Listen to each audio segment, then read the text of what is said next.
Hello and welcome back to Focus Atlanta. Again, I am your host, Keisha Lanslin. Thanks so much for continuing to watch. In this segment, we're going to talk a little bit about SNAP benefits. I'm here with Dr. Hilary Seligman.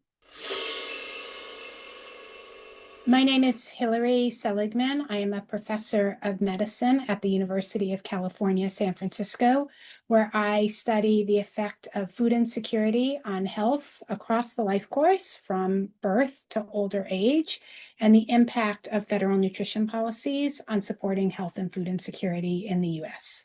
Thanks so much for discussing this issue for our viewers. What should we know about SNAP benefits? According to our most recent numbers, about 42 million people in the United States receive SNAP benefits. These are people in every municipality and community and county across the United States. Almost 80% of them are either older adults, disabled, or children, which means that they don't really have the capacity to work to bring in money for food. And so they're either supported by other people in the household or they're being supported by SNAP benefits to get the food that they need. Is there any way to anticipate how these cuts and changes may impact the overall health of beneficiaries? Well, it's important to understand that many times it's the same households that are receiving both SNAP benefits and Medicaid benefits. As a matter of fact, the majority of people enrolled in SNAP are also enrolled in Medicaid. So with this new big, beautiful bill, you're seeing simultaneous reductions in access to SNAP benefits and Medicaid benefits, which means increased pressure on the household budget, both to afford healthcare and to afford food.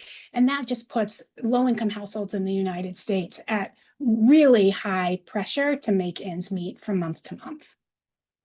What does the future look like for those who may lose access to SNAP benefits? Households are going to have to make really difficult choices. There are only two ways to substantially decrease your household food budget. You can change the quantity of food you eat, and that often means going hungry, or you can change the quality of the food you eat, shifting your food purchases towards foods that are higher in fat and higher in sugar.